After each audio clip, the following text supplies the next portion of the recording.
പോവാം നമ്മള്. The one and only Dhyan. Let's welcome Dhyan on stage. അപ്പം ധ്യാനും ദിലീപേട്ടനുമായിട്ട് ആദ്യമായിട്ട് സ്ക്രീനിൽ ഒന്നിക്കുന്ന ചിത്രം കൂടിയായിരുന്നു. ദിലീപേട്ടന്റെ അനിയനായിട്ടാണ് ധ്യാൻ എത്തിയത്. നമ്മളെല്ലാവരും ചിത്രം കണ്ടതാണ്. അപ്പം ധ്യാൻ നല്ലൊരു കീഴ്ത്തുണ്ട വേദിയിലേക്ക് സ്വാഗതം ചെയ്യാം. അപ്പോൾ ദിലീപേട്ടന്റെ വാക്കുകൾക്ക് ശേഷം നമ്മൾ ഏറ്റവും അധികം കാത്തിരുന്ന ആ വാക്കുകളിലേക്ക് നമ്മൾ കിടക്കുകയാണ്.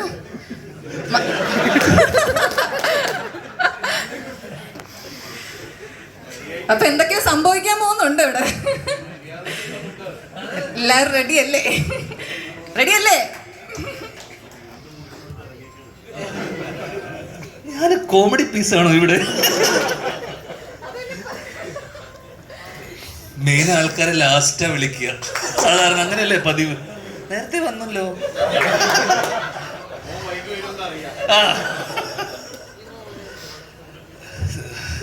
ഇങ്ങനെ സീരിയസ് ആയിട്ടൊന്നും സംസാരിക്കാൻ അറിയില്ല. എന്നാലും ഒരുപാട് സന്തോഷം.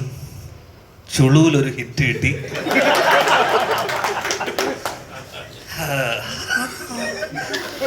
അപ്പോ സാധാരണ ഇങ്ങനൊന്നും എന്റെ സിനിമകൾക്ക് സംഭവിക്കാത്തതാണ്. അതൊരു അത്ഭുതമാണ്.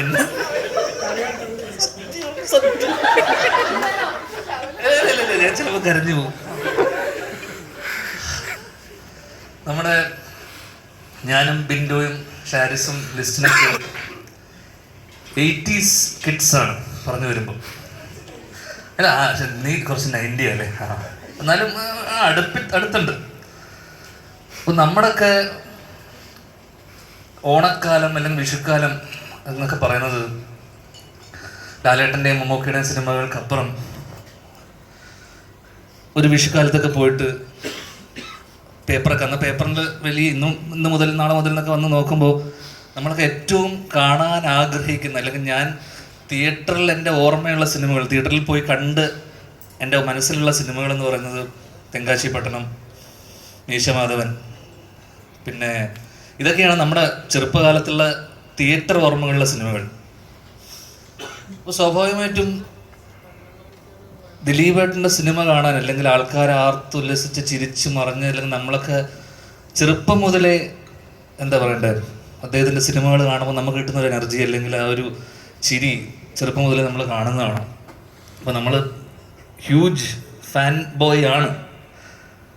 അപ്പം അദ്ദേഹത്തിൻ്റെ 150ാമത്തെ സിനിമയിൽ നമ്മളും ഭാഗമാവുന്നു, അല്ലെങ്കിൽ അതൊരു നിയോഗം പോലെ, അല്ലെങ്കിൽ അതൊരു ഭാഗ്യമായി എനിക്ക് തോന്നുന്നു. കാരണം ബിൻഡോ അല്ലെങ്കിൽ നമ്മളെല്ലാവരും അദ്ദേഹത്തിൻ്റെ ഫാൻസാണ്. അപ്പോൾ ഈ 150ാമത്തെ സിനിമയിൽ എത്തുന്ന സമയത്തും ഞാനിതിൻ്റെ തുടക്കത്തിൽ ഞാൻ 10 ദിവസം ഉണ്ടായിരുന്നുള്ളൂ.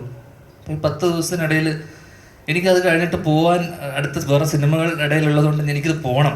അപ്പോൾ ഞാൻ ബിൻഡോനോട് പറഞ്ഞു, ഞാൻ ഈ കുറച്ച് ദിവസമേ ഉള്ളൂ, ഇത്രയൊക്കെ ഉള്ളൂ എന്ന് പറഞ്ഞു. അങ്ങനെ പാതി വഴി എന്നെ കാനഡയ്ക്ക് പറഞ്ഞയച്ചു, ഇത്രയും ദിവസത്തിനുള്ളതുകൊണ്ട്. അപ്പം ഞാൻ ഈ പോകേണ്ട തിരക്കിലാണ്, എപ്പോഴും വന്നു കഴിഞ്ഞാൽ അങ്ങ് പോകണം.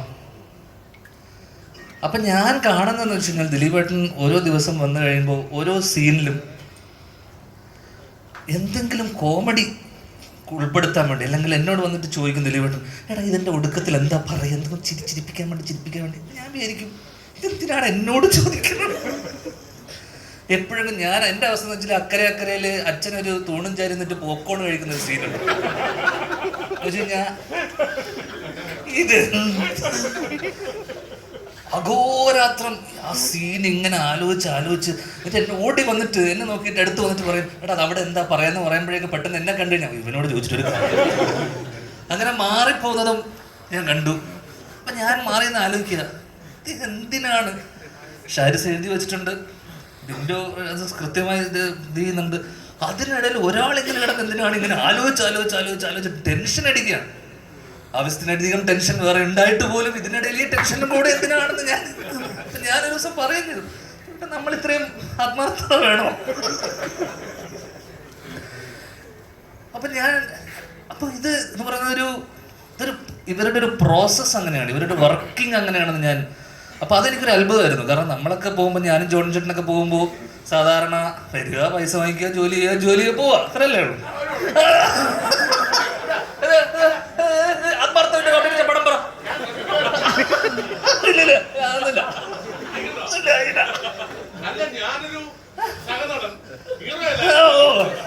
ഇല്ല, സഹനടൻ എന്ന് പറയുന്നത് എന്റെ അച്ഛന്റെ വേഷം ഞാൻ സിദ്ദിഖ, ദിലീപ്. പിന്നെ ഞാൻ മാറിയെന്ന് കാണുന്ന വെച്ചാൽ സിദ്ദിഖും ദിലീപേട്ടനും കൂടെ ചർച്ചയാണ്.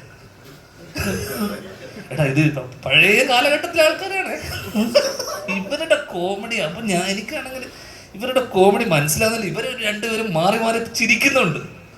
അപ്പൊ ഷാരിസ് വന്നിട്ട് പറയും ഇതിലൂടെ അത് വേണ്ട കേട്ടോ. ഇവർ രണ്ടുപേരും ചിരിച്ചു മറഞ്ഞതിന് ശേഷം ഷാരിസ് വന്നിട്ട് അത് വേണ്ട കേട്ടോ. അപ്പം ദിലീപേട്ടനും സിദ്ദിഖും ഈ തിണ്ടിക്കുന്ന ഈ കാലത്ത് ഇവരെന്താണ് ഈ കോമഡി മനസ്സിലാവാത്തത്? കാലം മാറി, പഴയ സാധനമൊക്കെ വേണ്ട. സീരിയസ് ആയിട്ട് എടുക്കില്ല.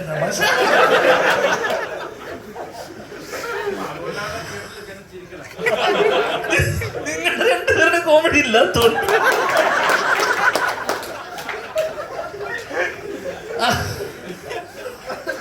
അപ്പൊ കൃത്യമായി ഞാൻ കാണുന്ന വെച്ചാൽ ഇവർ രണ്ടുപേരും അപ്പൊ എന്നോട് ചോദിക്കുന്നത് നിർത്തി. 2 ദിവസം കഴിഞ്ഞപ്പോൾ ഇവൻ എന്തിനാ വന്നതെന്ന് പുള്ളിക്ക് മനസ്സിലായി. ദിലീപേട്ടൻ എന്നോട് വന്നിട്ട് എടാന്ന് വരുമ്പോഴേക്ക് എന്നെ മാറിപ്പോവും. പക്ഷെ പിന്നെ സിദ്ദിഖായിട്ട് ഇവർ ഒരു റാപ്പ് ഉള്ളതുകൊണ്ട് ഭയങ്കര ചർച്ചകൾ നടക്കുന്നു. ഷാരിസ് വരുന്നു, അത് വേണ്ടെന്ന് പറയുന്നു, അവർ മാറി നിൽക്കുന്നു. അപ്പൊ അഘോരാത്രം അല്ലെങ്കിൽ ഇവരുടെ ഈ ചർച്ചകൾക്കിടയിലും ഇവർ രണ്ടുപേരും അഘോരാത്രം ഇവരുടെ പ്ലാനുകളെ പൊളിക്കാൻ വേണ്ടി ഇവരുടെ ഒരു അജണ്ട ഞാൻ കണ്ടു അവിടെ. ഏത് അത് ഡേറ്റിലായിരുന്നു, ഞാനല്ലേ.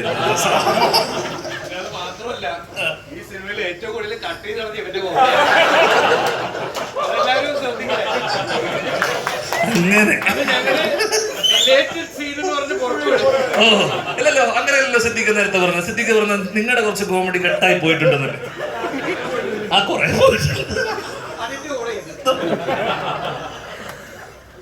അപ്പൊ ഞാൻ മനസ്സിലാക്കിയ ഒരു കാര്യം, ഇവരുടെ പ്രോസസ്സ് എന്ന് പറയുന്നത് നമ്മളെ പോലത്തെ ചെറുപ്പക്കാർക്ക് അല്ലെങ്കിൽ എന്നെയും ജോണി ചേട്ടനെയും പോലത്തെ ആൾക്കാർക്കൊക്കെ ഒരു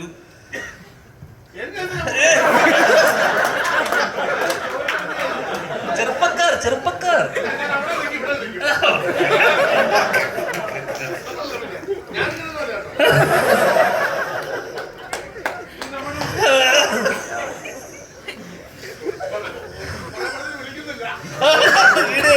നമ്മള് ഹിറ്റ് കോമ്പോ അല്ലേ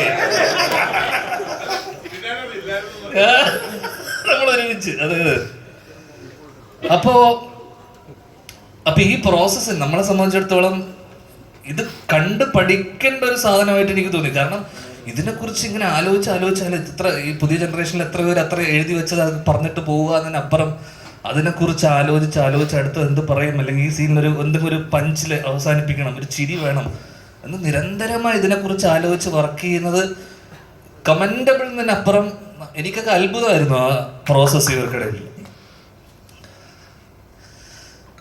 അടുത്തതായി പറയേണ്ടത് ഈ സിനിമ സംഭവിക്കാൻ കാരണമായിട്ടുള്ള പ്രധാനി, ഈ സിനിമയുടെ നിർമ്മാതാവ്. ഞാൻ മലയാള സിനിമയിൽ അളിയ എന്ന് വിളിക്കുന്ന ചുരുക്കം ചില ആൾക്കാരിൽ ഒരാളാണ് എൻ്റെ അളിയൻ ലിസ്റ്റിൻ സ്റ്റീഫൻ.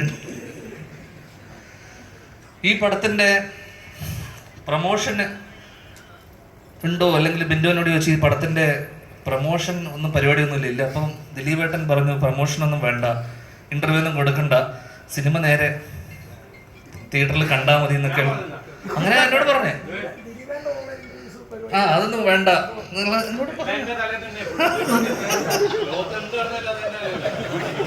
അങ്ങനെ ഇതിന്റെ.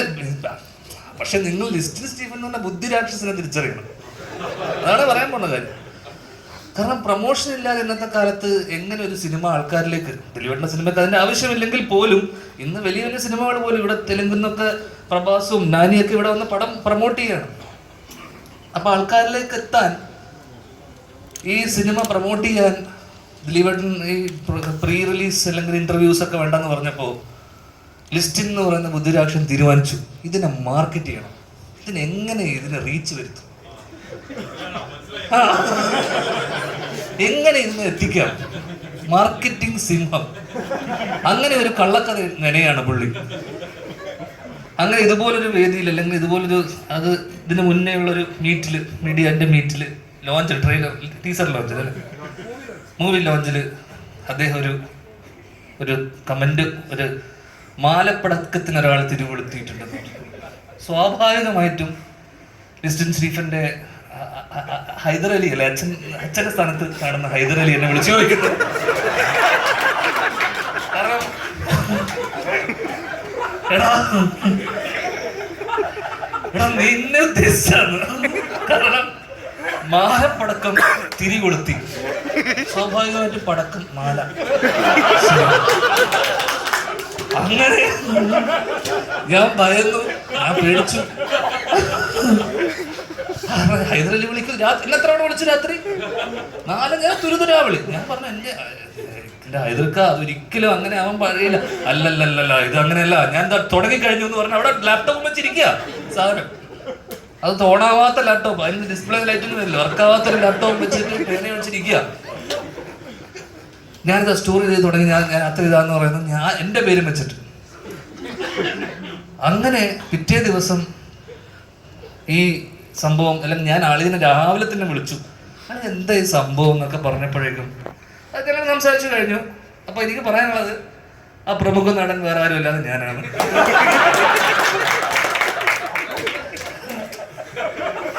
ഞങ്ങൾക്കിടയിലുള്ള പ്രശ്നങ്ങൾ ഞങ്ങൾ സംസാരിച്ച് തീർത്തിട്ടുണ്ട്. ഓക്കെ, ഇനി പ്രശ്നമില്ല കേട്ടോ, കഴിഞ്ഞല്ലോ. വേറെ ആരുമില്ല.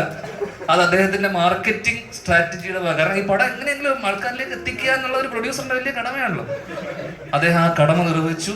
അത് കൃത്യമായി എന്തിന് BBC അടക്കം ഒഴിച്ച് BBC അടക്കം എന്ത് ചെയ്തു, Listin Stephen the magic frames എന്നൊക്കെ പറഞ്ഞു വലിയ രീതിയിൽ എവിടെയോ എത്തി അതിന്റെ ഒരു. അപ്പം നിങ്ങൾ ഒരുപാട് ഉയരത്തിലാണെന്നും നിങ്ങൾ പറയുന്ന ഓരോ വാക്കും ഹൈദർ അലി ഉൾപ്പെടെ പലരും ശ്രദ്ധിക്കുന്നുണ്ടെന്ന് നിങ്ങൾ ശ്രദ്ധിച്ചു. അപ്പൊ പറഞ്ഞു വന്നത് ഈ സിനിമ, ബിൻഡോ ഹാരിസ് പറഞ്ഞൊരു സാധനം ഞാൻ ഇന്റർവ്യൂവിൽ ഒരു ഇതിനകത്ത് കേട്ട കാര്യം എന്ന് വെച്ചാൽ, ലിസ്റ്റിനില്ലെങ്കിൽ ഈ സിനിമയില്ല. കാരണം മാജിക് ഫ്രെയിംസ്, എനിക്കൊരു 10-12 വർഷത്തെ പരിചയമാണ് അളിയനുമായിട്ട്. 2017 ട്രാഫിക് എന്ന് പറഞ്ഞ ഏറ്റവും പ്രായം കുറഞ്ഞ പ്രൊഡ്യൂസർ എന്ന് പറഞ്ഞിട്ടാണ് നമ്മൾ ആദ്യമായിട്ട് ലിസ്റ്റിനെ അറിയുന്നതും. അപ്പം അച്ഛൻ്റെ സിനിമയാണ് ട്രാഫിക്.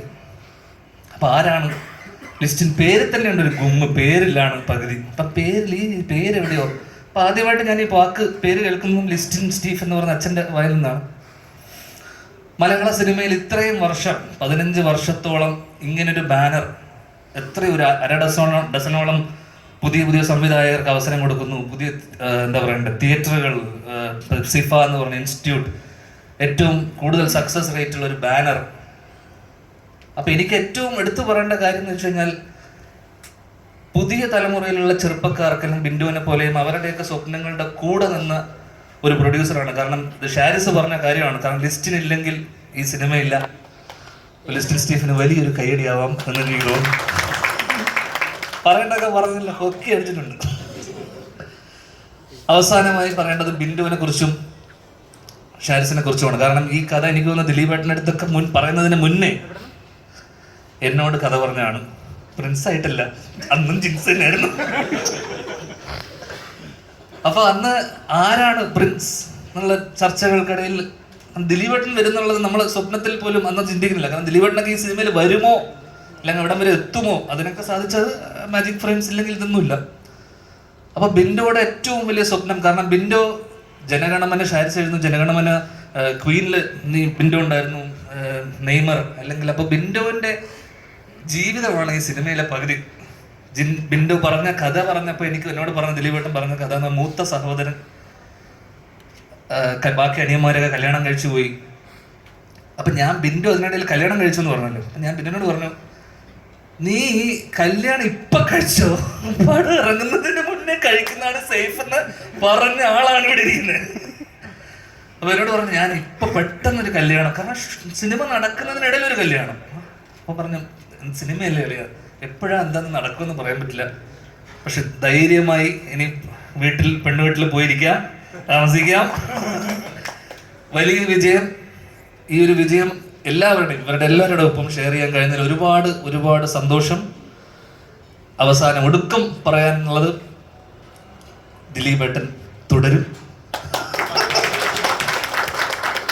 ലിസ്റ്റിൻ സ്റ്റീഫനും തുടരും, ജോണി തുടർന്നുകൊണ്ടേയിരിക്കുകയാണല്ലോ.